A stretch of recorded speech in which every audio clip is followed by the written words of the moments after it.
Assalamualaikum warahmatullahi wabarakatuh dan selamat sejahtera. Hari ini cikgu akan terangkan berkenaan dengan pelajaran 1 Tasawuf Islam tingkatan 4 iaitu dalam tajuk Islam adalah cara hidup. Baiklah, di sini cikgu berikan dalam bentuk peta minda. Mudah-mudahan dapat membantu pelajar untuk mudah ingat apa yang ada di dalam pelajaran 1 ini. Baik. Di dalam tajuk yang pertama, subtopik yang pertama adalah maksud Islam sebagai ad-din, yang mana Islam sebagai ad-din adalah Islam adalah cara hidup yang lengkap merangkumi akidah, ibadah dan akhlak. Maksudnya di sini pelajar perlu ingat maksud Islam sebagai ad-din iaitu dia dah merangkumi keseluruhan, ya, dari segi akidah, ibadah dan juga akhlak. Seterusnya, kita lihat sebab manusia perlu kepada Islam sebagai cara hidup. Ya, dekat sini menjawab persoalan kenapa kita perlu rujuk kepada Islam sebagai panduan hidup. Jadi ada 4 isi di sini. Yang pertama adalah memandu arah hidup manusia supaya mengikut syariat Islam. Okey, jadi Islam itu dia dah ada pandu arah dia. Yang mana dalam Islam dia dah ada ketetapan yang Allah berikan yang kita berpegang kepada Al-Quran, Al-Sunnah, Al-Ijma', ya, Al-Qiyas, semua dekat situ kita dah berpegang dah kepada sumber-sumber yang betul. Okey, yang kedua, cara hidup Islam ialah jalan untuk dapat kebahagiaan di dunia dan di akhirat. Okey, maksudnya dekat sini dia merangkumi keseluruhan dunia dan akhirat, tidak hanya pada sesuatu pihak saja, contoh pada dunia saja, tapi pada akhirat tak ada. Okey, jadi tak ada dalam Islam disentuh berkenaan dengan kedua-duanya, dunia dan juga akhirat. Yang ketiga, akal manusia terbatas untuk mengetahui hakikat kebenaran sesuatu perkara. Okey, semua kita sebagai makhluk Allah, manusia itu sebagai makhluk yang istimewa yang mana dikurniakan akal. Walau bagaimanapun akal yang dikurniakan itu adalah terbatas. Jadi ada beberapa perkara yang kita tidak boleh fikirkan ataupun kita tak boleh nak putuskan untuk buat keputusan. Okey, baik, yang keempat, Islam menjadi asas tata cara perhubungan manusia untuk mencapai keharmonian hidup bermasyarakat. Okey, yang ini kata kuncinya kalau pelajar nak ingat adalah sebagai asas tata cara. Okey, seterusnya apa yang ada di dalam tajuk ini adalah kita tengok ya, yang seterusnya 1.1.2 pengertian Islam, iman dan ihsan. Yang ini akan dimaklumkan ataupun pelajar perlu rujuk satu persatu berkaitan dengan pengertian Islam, iman dan juga ihsan. Yang pertama kita tengok apa itu Islam, kemudian iman dan yang ketiga ihsan. Baik, Islam adalah taat dan patuh kepada perintah Allah Subhanahu Wa Taala, meninggalkan larangannya, beroleh kesejahteraan dan keselamatan apabila berserah kepadanya. Baik, ini adalah maksud dari sudut istilah. Okey, manakala dari sudut bahasa adalah bermaksud sejahtera, selamat dan penyerahan. Itu adalah Islam. Yang kedua, kita lihat iman. Apa yang dimaksudkan dengan iman adalah membenarkan dengan hati, berikrar dengan lisan dan beramal dengan anggota badan terhadap segala perintah dan suruhan Allah Subhanahu Wa Taala. Itu adalah iman. Yang mana pelajar boleh lihat beza dekat sini adalah kalau iman ini dia yakin dengan hati, kita berikrar dengan lisan. Okey, itu antara Islam, iman dan lagi satu ihsan. Apa yang dimaksudkan ihsan adalah kesungguhan dalam melakukan sesuatu ibadah dan pekerjaan semata-mata kerana Allah Subhanahu Wa Taala. Okey, ataupun dari sudut bahasanya bermaksud berbuat kebaikan. Jadi segala ke arah yang kita lakukan itu ke arah kebaikan, itu adalah ihsan. Okey, Seterusnya kita lihat tajuk 1.1.3 rukun Islam, rukun iman dan ihsan. Yang mana cikgu pasti tajuk ini pelajar-pelajar mudah untuk ingat apa itu rukun Islam, apa itu rukun iman dan itu apa juga ihsan. Tetapi pelajar perlu lihat huraian apa yang ada di dalam setiap rukun. Okey, kita lihat yang pertama rukun Islam. Rukun Islam yang pertama adalah mengucap 2 kalimah syahadah, iaitu penyaksian bahawa tiada Tuhan melainkan Allah Subhanahu Wa Taala dan bersaksi bahawa Nabi Muhammad sallallahu alaihi wasallam merupakan utusan Allah Subhanahu Wa Taala. Dan penyaksian ini adalah asas kepada penerimaan sesuatu ibadah oleh Allah Subhanahu Wa Taala. Itu yang pertama, mengucap 2 kalimah syahadah. Yang kedua, menunaikan solat fardu 5 waktu sehari semalam. Okey, yang mana ibadah yang mengandungi perkataan dan perbuatan yang dimulai dengan takbiratul ihram dan disudahi dengan salam. Itu kita namakan sebagai solat.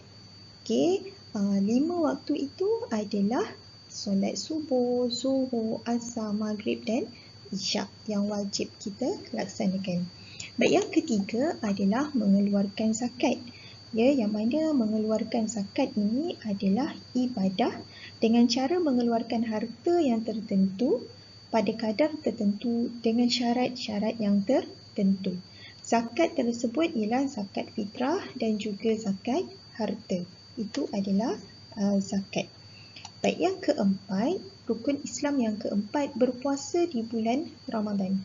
Yang mana ibadah dengan cara menahan diri daripada melakukan perkara-perkara yang membatalkan puasa dari terbit fajar sehingga terbenam matahari beserta niat. Okey, puasa wajib selama sebulan bagi yang cukup syarat. Ini adalah rukun Islam yang keempat. Yang kelima, mengerjakan haji bagi mereka yang berkemampuan. Okey, iaitu melakukan ibadah haji sekali seumur hidup dengan syarat-syarat yang tertentu. Berkemampuan dalam aspek harta dan juga kesihatan. Baik, itu adalah rukun Islam. Kita lihat rukun iman. Rukun iman yang pertama adalah beriman kepada Allah, iaitu yakin dan percaya akan kewujudan Allah Subhanahu Wa Taala serta menunaikan segala perintahnya dan meninggalkan larangannya. Yang kedua, beriman kepada malaikat, iaitu yakin dan percaya wujudnya malaikat sebagai makhluk Allah yang diciptakan daripada cahaya dan sentiasa taat menjalankan tugas yang ditetapkan oleh Allah Subhanahu Wa Taala. Baik, yang ketiga, beriman kepada Nabi dan Rasul, iaitu yakin dan percaya kepada Nabi dan Rasul ialah lelaki pilihan Allah yang diberikan wahyu kepada mereka. Seterusnya, beriman kepada kitab-kitabnya, iaitu yakin dan percaya bahawa Allah menurunkan kitab-kitab kepada para rasulnya sebagai panduan hidup manusia. Okey, salah satu kitab yang kita pegang sehingga ke hari ini adalah Al-Quran. Baik, yang kelima, beriman kepada hari akhirat, iaitu yakin dan percaya bahawa alam ini akan musnah. Semua manusia akan dibangkitkan semula dan dihisap untuk menerima balasannya sama ada syurga ataupun neraka. Dan yang yang keenam adalah beriman kepada qada dan qadar. Minta maaf, tertinggal pula dekat sini cikgu.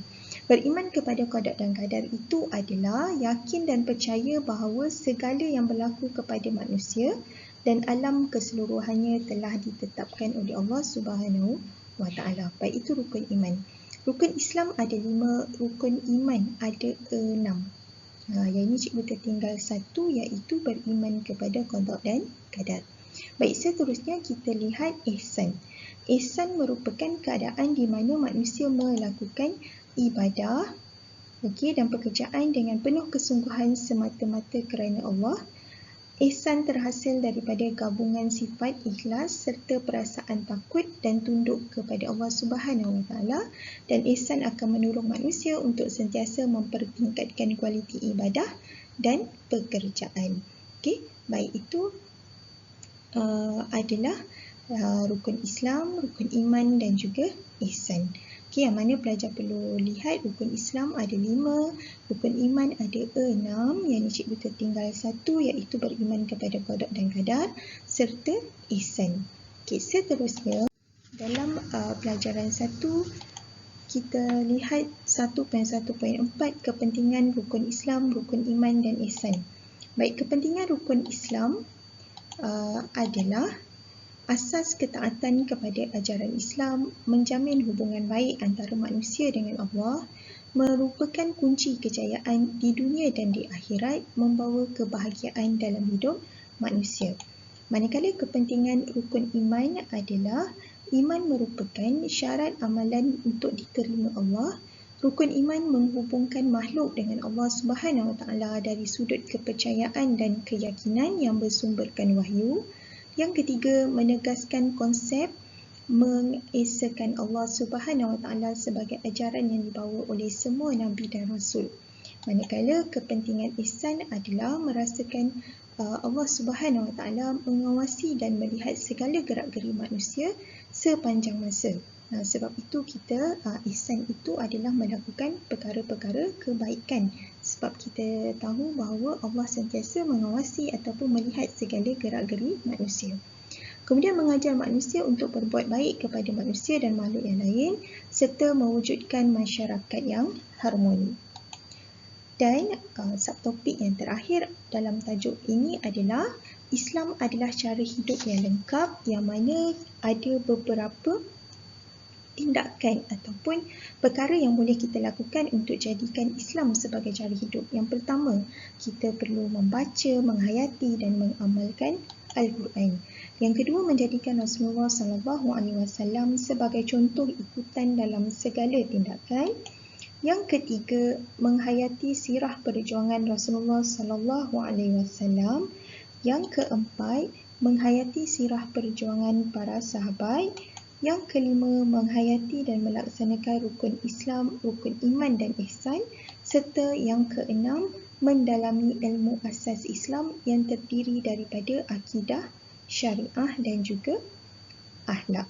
Okay, jadi inilah yang ada di dalam pelajaran 1 Islam adalah cara hidup.